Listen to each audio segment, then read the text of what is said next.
Hey everyone, Andrew, otherwise known as that guy who wrote the last Law of Attraction book you'll ever need to read. And today I've got a special feature interview with Michaela Johnson, who is the host of the Be You Find Happy podcast. And she was cool enough to have me on her show. I don't know if it's been released or not yet, but I know we had the interview. And Yeah, we had such, say again? it's coming up. Coming up. All right, cool. See, we'll see how we time these. But for me, it was such a fun conversation, and I was really just so intrigued by your perspective. I was like, well, I'm never one to waste an opportunity, so let me invite Michaela on and get her perspectives in front of another audience and really just see where we go with this. So, Michaela, thanks so much for being here, and welcome to my YouTube channel.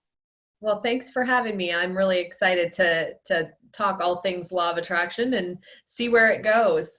So, awesome. Now, before we get there, just so people have a good idea, a little bit more about you, can you tell us about the podcast that you do, and what inspires you to go in that direction, and the kind of guests that you normally like to have on for it?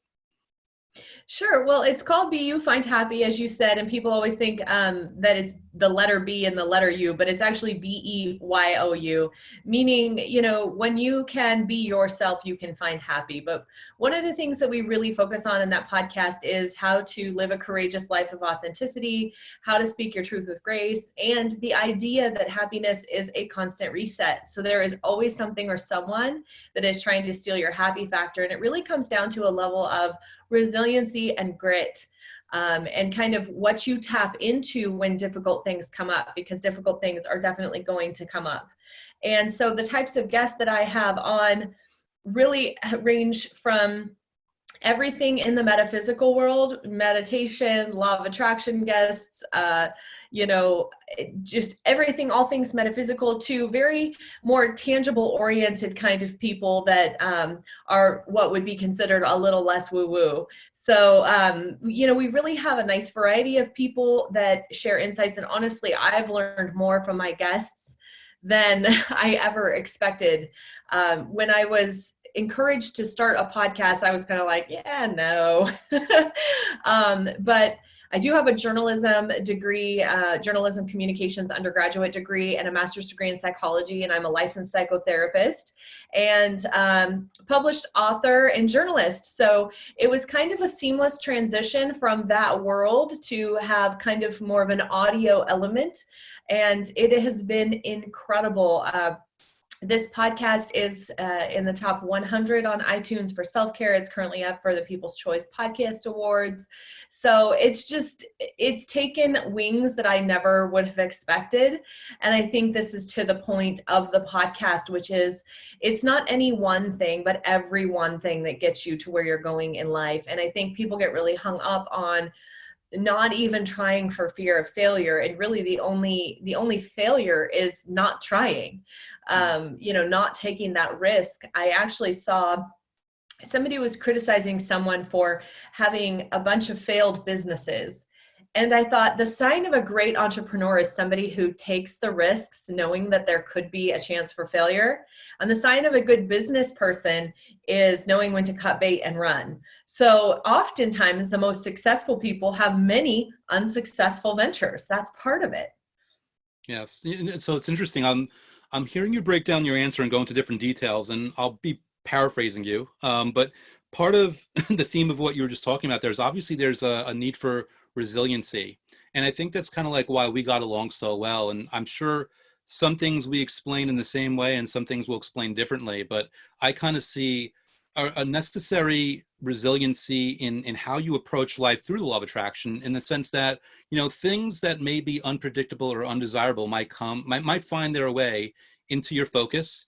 And for me personally, and you know this in speaking with me, a lot of this for me, it's about strategy. It's about, can you do a certain law of attraction method or methods every single day on a regular basis, so to one, get yourself out of the focus of what that negative stuff is, and number two, invite more of the things that you actually want. Joy becomes your strategy and becomes your tool to experience and enjoy more joy. And I find it interesting that, you know, you understand that it's about being courageous. And part of that courage is, I think, for certain people, even being willing to say that they follow law of attraction. And I'm wondering, based on, you know, you live in kind of like both worlds, the woo-woo and the not so woo-woo, have you ever encountered people that were kind of like getting down on you for a metaphysical or a woo-woo or an esoteric viewpoint on certain things? I think I approach these things with such confidence that I don't allow much room for people to question where I'm coming from. And that reason is not to say that like my ways always work or anything like that, but I have a life experience that has shown me that it's okay to have, it's okay to be this and this. So it's okay to use this tool and this tool, even if those tools seem to be in counter of each other or in conflict of each other. So it it continually aligns with my idea that I'm willing to try anything and have that experience for me. So does the metaphysical world kind of attack the tangible world? I mean, I see it go one way and not the other, ironically. Like I see that people who are very tangible oriented, scientific approach kind of things tend to like, nope, that stuff is woo woo, it doesn't work. Where woo woo people, I find in my experience, tend to say, well, yeah, that science stuff does make sense, but I also have this more spiritual element underlying that kind of vibrationally directs me in ways that sometimes include scientific realms of discovery. So I think that I see it go one way and not the other, which is interesting. But my approach is, from a personal standpoint, is I don't need your opinion to tell me what my opinion is. In other words, I don't need your experience to discredit my experience. You can have your experience, you can have your belief, and that is 100% okay. I can have mine too. So I don't really come in a space where it's up for question for me because it's my experience. And that's kind of that courage to be you and to say, it's all right that you might think I sound crazy at times because my experience tells me that crazy is okay. Hmm. Right. Crazy is actually, it's very interesting. People always look at that differently. And, you know, crazy just sometimes means you haven't seen all the results on the other end of quote unquote crazy. Right? Um, so I'm curious because obviously, again, you live in a bunch of different worlds. You're aware of law of attraction. You incorporate it into your life, if I'm not mistaken. I'm wondering, do you engage in a specific practice around that on a daily or any kind of regular basis? I really feel like visualization is the key. I've done a dream board, a vision board since 2009, 2008. 2008 was my first dream board. So 12, going on 12 years now. I do it every new year. So in that sense, the visualization of actually seeing something on a board, but I also believe in mindful visualization as well. So really picturing yourself in the space that you're trying to create, whatever that might look like. I find time and time again, if I cannot picture myself on the receiving end of whatever it is, then it's not going to happen. It does not happen. Hmm. And so I actually have started recently using that as a tool to almost kind of as a message that perhaps I'm not ready for that journey or to be in that space. Because if I cannot visualize it, then perhaps there's something within me that's saying, maybe you don't want to generate that. Maybe you don't want to create that. And so I kind of had started using, visualization from a law of attraction standpoint as a tool for really identifying what I want to attract. Hmm. So Interesting. So in other words, you're kind of like almost listening to your body and listening to your mind in the sense that you'll put something out there, and if it doesn't feel like it's clicking at that point, yep. it's not basically even a hard no. It's a no for now, but let's see where it goes. And it's basically, I imagine, leaving a lot less room for any kind of resistance because you're not worrying about it. Absolutely. And I can give you an example of that. I had been working on a psychological thriller for a long time, 80,000 word novel, and I wanted it to become a bestseller. I wanted it to make itself to the Hudson bookstores and to Costco and all of that. And I was working through my visualizations and I could not see it. I could not picture it. I couldn't, a cover couldn't come to mind. I couldn't see myself doing a book signing for it. There was just nothing. And I tried multiple times to visualize so that I could attract this. And at some point I said, I just don't think this is the right time. If I can't see these basic components to what I want to attract, then I think I need to maybe put it on pause. Like you said, a no for now. And I did. And then within about 2 weeks of making that decision, I got a book deal for another book that completely was going to take me away from any kind of efforts towards that. And that book ended up being a bestseller, Empowered, a motivational journal for women. And so then after the completion of that, I began my visualizations for the psychological thriller, and was able to clearly see a cover, was able to clearly see it in bookstores, was able to visualize signing the lead page, and since then have the interest of major publishing houses. It's currently in editorial with a woman who has worked for a major publishing house. So it just confirmed for me that process and how things can unfold. I love that, because hearing you say that reconfirms for me that these aren't even no's. They're, well, we got something really cool for you, and that's on the tail end of it. Maybe you want to enjoy this other piece that's not only going to get you there in an easier way, but that's also going to be a wonderful element in your life. And I think that's a really important lesson to take away, because a lot of times, and I know I've been guilty in the past myself till I've learned my lesson enough times, we try to force the timing and we try to force the particulars, not understanding that the attitude of this or something better really, more often than not, probably 99.9% of the time, really does invite the something better. When you've got that loose of an attitude, and you will, like, you're basically creating more room psychologically, energetically, philosophically, however you want to put it, for great, wonderful things to come in your life that will make what you want come at a better way, in a better time, in a much easier possible way also. Well, and to your point, I think with the ease of things, kind of going back to what I originally said, it's not any one thing, it's every one thing. And so throughout your entire experience that took place before the next one, you were gaining tools and you were learning things that you needed. And that is only going to help you. And even your failures, or even the things that didn't work out, you were learning something. You were having an experience in that process. Yes, I love it. It's like even the book thing. Maybe if you got the book, back very early on, it would have had its run, it would have done its thing, and then it would have sat in, the caverns of Amazon. Whereas maybe now the timing of it, maybe a movie producer sees it that they wouldn't have seen it back then. They want to option a movie. Like, there's so many wonderful possibilities that you're not, because people, and rightfully so, we are so stuck in our own experience. It's very hard to have a 30,000 foot view. In fact, in many ways, it's impossible, because you don't see all the energetic workings, all the moving parts, all the combinations of events and elements and people and places and things that are coming together that can serve you so much better if you just let them. And I think what you're talking about there, not getting in the way a lot of times. I mean, I fail at something every week. Every week there's something that I really did not do well. And it's usually because I got in the way of myself. Like, if I had just stepped back and allowed things to unfold, I would have had a much more pleasant, positive experience. And instead I was, like nitpicky or controlling or whatever, or dictating.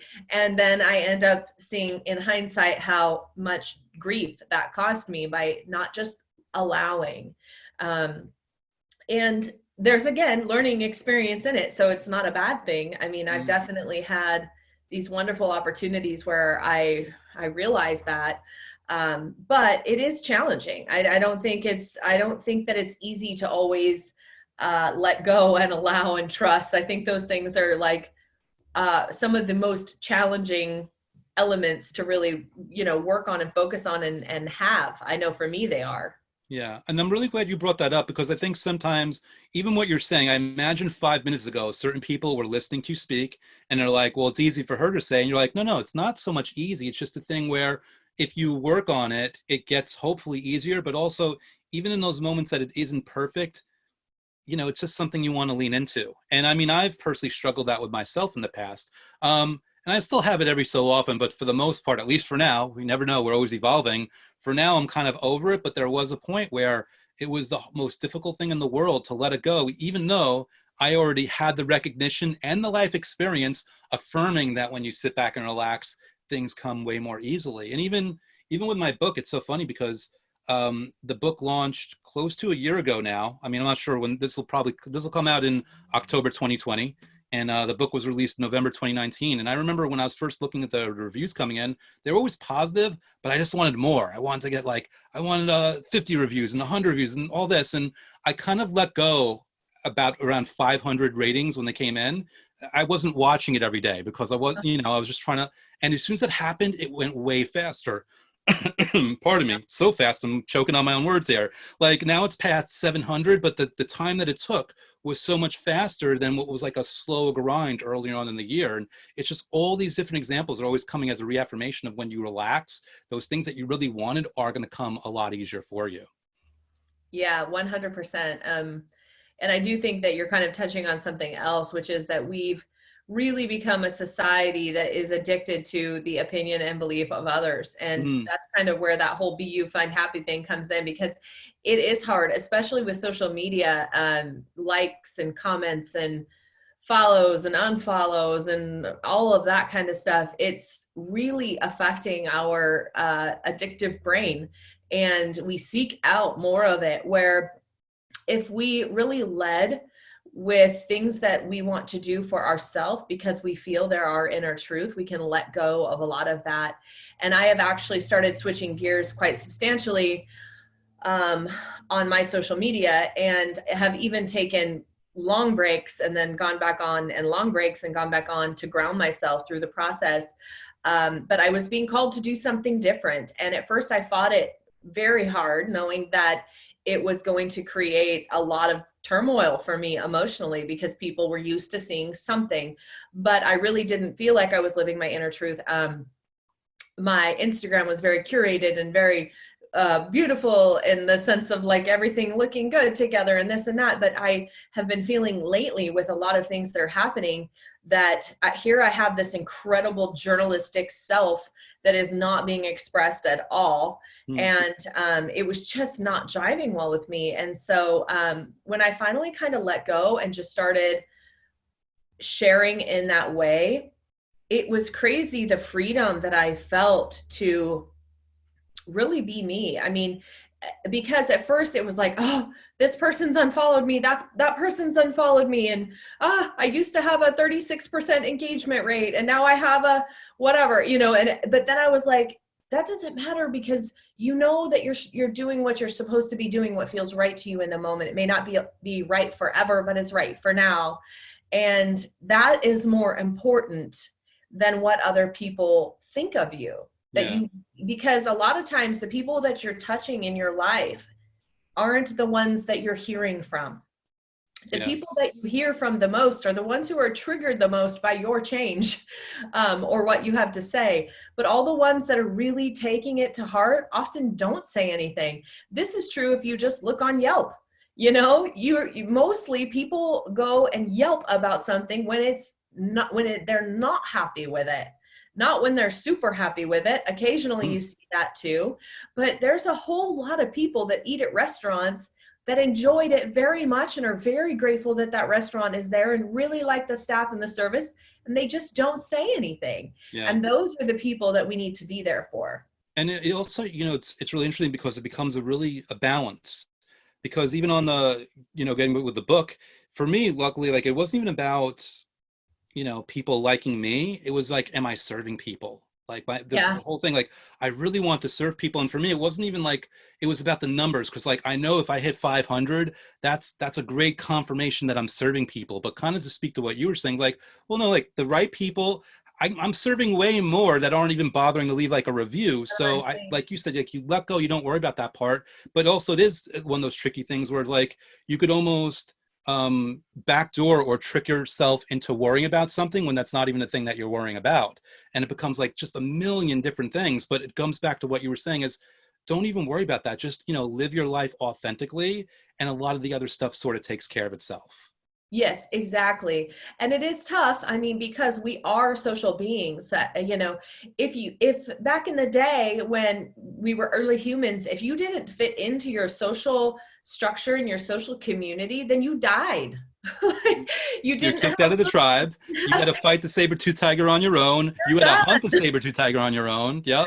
exactly. So, I mean, it is kind of this interesting catch 22. And I think it is this really fine balance of showing up in a way where you're confident and you're ever learning as well. That's the other thing. And I said this earlier on. I'm not saying my way is the right way. I'm saying I'm confident that my experiences have led to something else in my life. I'm confident that the experiences that I have are all a part of my greater journey. Mm. That's where my confidence comes in. It's not to say, though, that I'm closed off to learning other things, because I do think that we need to be ever learners. And I do think that if our loved ones and people close to us are saying the same thing, that perhaps there is something there that we need to hear, So definitely be open to what others have to say, especially people that are close to you, but not to get so caught up in loud, unsubstantiated claims, I guess. Mm-hmm. Did too much of the external, right? Even though the Yeah. external becomes a confirmation. So obviously, visualizations, it's a huge part of your process here. And, you're talking, I think you used a vision board or a different term. You see that every day, you engage in this intentionally. I'm wondering where, if anywhere, does gratitude come into play in your process or in your daily life? So gratitude is one of those things for me that is just a constant throughout the day. And that is what I use as my number one reset. Whenever I'm feeling any kind of disappointment, any kind of letdown, any kind of anger, gratitude is the first place I go. Mm. So for example, I'll give you a great example. Our power just got shut off because of California and, public safety. And I woke up in the morning and I had the night before that, because they give us a warning before they shut off our power. And the night before, I had started the dishwasher, started the laundry, done the vacuuming. I knew it was going to go off any minute, like in a couple hours. So I woke up the next morning and I had forgot to grind the coffee. So here I am, super frustrated with all the taxes we pay and utilities that we pay and everything else, that I'm literally living in a third world country with no power. Like it felt like that in the moment.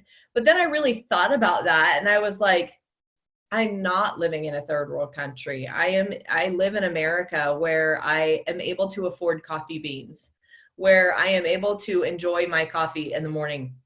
And where in a matter of moments, my husband's going to go turn on a generator and I'm going to be able to use the coffee grinder and not have to use the mortar and pestle that I was originally thinking I was going to have to use to grind the coffee beans. So there was like all of these different layers of gratitude, and I'm kind of throwing them out there shortly for you.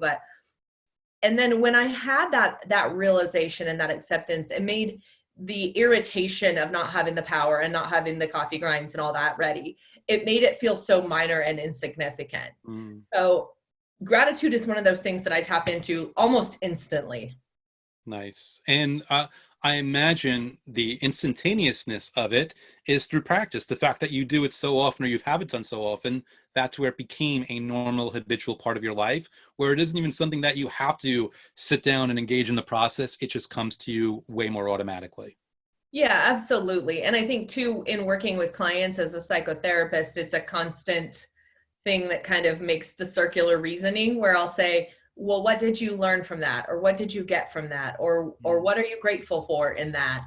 And kind of encouraging other people has really set it in cement for me too. It's almost instant. So to where even if somebody else is griping or grumping about something, I can usually find something to encourage them to be grateful of in the thing that they're upset about. So, Right. and again, it's easy to say, but this is something that I've been practicing for years and years and years and years and years. And even still, I have my days where I just want to be ticked off and annoyed and irritated. But I realize quickly that that does not do me any good for any extended period of time. Mm. So, but that's not to say I'm perfect at it always. I definitely have my days where I'm just wanting to be angry or Yeah. whatever.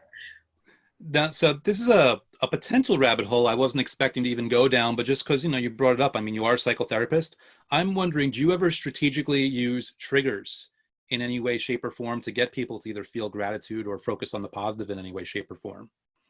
I can honestly say I never have. And I think the reason is because people come so highly triggered anyway on Mm, whatever it is that's causing them angst in their life, that I am kind of a safe space where they're not going to be further triggered. But that's not to say that I don't accidentally trigger people sometimes with a simple question. And when people are that highly triggered, that's an entire process in itself to find out, well, why are you so highly triggered by this thing or whatnot. mm, Because I've definitely had situations where I've said one thing that is seemingly disconnected and not very even thought provoking, but it hits somebody right in that spot that I like to say is the center of the onion. It's the place where the tears kind of flow freely from. um, and as you start to peel back those layers, you can start to heal that trigger inside out. But I definitely don't attempt to trigger anybody because they're usually already so triggered. gotcha. That's So, not to say, though, as a psychotherapist, that I don't know what their triggers are, because I usually know that within 3 sessions. Like, I usually can tell what their quick triggers are. right. Yeah. And, I kind of asked in the context of sometimes it's like if somebody keeps going to the negative in a certain situation, I would always suggest like use that as a strategic way of like when that happens, start having something at the ready to focus on positively. That way, Oh, since it's happening habitually for them anyway, they can use it to their advantage. when that happens, I just pump the brakes on the session and say, what good is coming from this for you right now? What Got are it. you getting from this? Because you're not changing my mind on anything. So what good is coming from ruminating on this thing? And that usually is enough for them to go, whew, oh, you're right. Nothing good is coming from this. Let me think about this differently. All right. I kind Now, of, my style as a psychotherapist is very, I kind of am very point blank, yeah. very down to earth, very, Ask questions, get to the bottom of it, and move forward. yeah.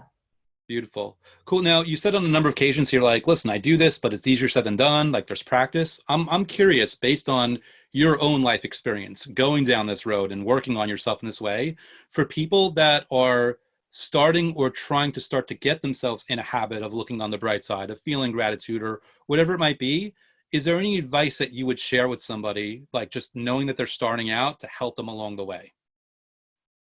I think if you can have a safe person in your life that you can go to, that you know can kind of help snap you out of things when you're ruminating, is helpful. Mm, Because I think a lot of times the reason we're stuck in these patterns is because we're with people that they just allow us to kind of continue in our, like, that's just who they are, just let them grump, just let them whatever. We get stuck in these patterns, and people tend to kind of allow that to happen. So I think it's helpful if you can find someone in your life who is going to call you out on it, someone who you can text like, just, I'm so pissed at blah blah blah blah blah da da da da da and all this crap, to send them that text and have them come back with something that really encourages you to think outside that pattern that mm, you're in. right. um, and not just somebody who's, yeah, that jerk, like agreeing with you, but somebody who's challenging your narrative that you're stuck in. I think that can be really helpful. That's I that's think great to hear. Yeah, you're saying? I think a gratitude journal, they make wonderful ones that are like 5 minute. You start the morning and end the day with them. I think that is one of the greatest tools for just starting to build a solid gratitude practice. And I have many different journals that I use for different things, but my gratitude journal, sometimes I'm thankful for a toaster. Mm, Like, it was just nice to be able to put a toast in and have avocado toast for breakfast, and yeah. it cooked the toast in 2 seconds. But I grew up in a trailer with no running water and no electricity. So I can remember when we had this little teepee thing that we put on the gas lit stove, and you'd have to put your toast slot in it, and it took forever for the toast to cook, and it was never even. Hmm. Um, so gratitude can be a very simple thing. It can be for a working dryer or whatever, for the beautiful sunset, like simple stuff. So I recommend that. And more than anything, I recommend that you do a little bit of time identifying what your narrative is, like what you want out of life, and who you are. And the Empowered Journal does a really good job of walking people through finding that. What is your inner truth? What are your values? Because I think when we are living the most disgruntled lives or uneasy lives, it's when we're really misaligned with our true purpose and our true intention. And we're really living for other people. We're doing what other people thought we should do or told us we should do. And we're not doing the things that bring us the most happiness. And that's not to say everything is going to bring you incredible happiness. Like there are just some things that we don't enjoy doing that we have to do. That's part of life too.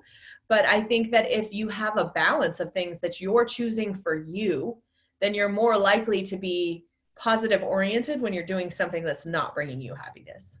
Love it. Thank you for such a thorough answer. And I got to tell you, this is one of the reasons why I enjoy having these conversations with people, because they'll say something and it'll kind of bring an idea into my mind, like a light bulb will go off. Like when you're talking about having that safe person, I instantly went to like, not only can they be that person for you, but if you're that person for them, that's an extra, even more reinforcement of looking on the bright side of things. And it could even be a thing where besides being there for each other with the griping, you could be there for each other with the praising. And I have a friend where every day we send a phone message to each other of what we're grateful for. And there's that social pressure to kind of be there for each other that forces us into the accountability that keeps the habit going. Absolutely. And I do think accountability is a key point of what you're talking about. And that is definitely where earlier when I said, you know, there can be people in your life who can, if you're getting the same message over and over from various different people, like, I don't know what anybody's one thing may be, but perhaps it's like, hey, you know, you've been drinking a lot lately. And if a lot of different people that love you are saying that, maybe you really should consider like how much you're drinking, you know, like I think that accountability from others is usually coming from a space of love. Got it. Love it. Cool. So we're almost wrapping up here, but I did want to ask you, well, first of all, obviously people should check out your podcasts if they're interested. And I'm going to put a link of that in the description of the YouTube video so people can check it out. Is that the best and only place to get you, or is there anywhere else people might want to go if they want to connect with you? Yeah, they can go to beyoufindhappy.com as well. And there is a bunch of different books that I've published, as well as being able to join the e-journal and get the Be You Find Happiness Starter Kit for free.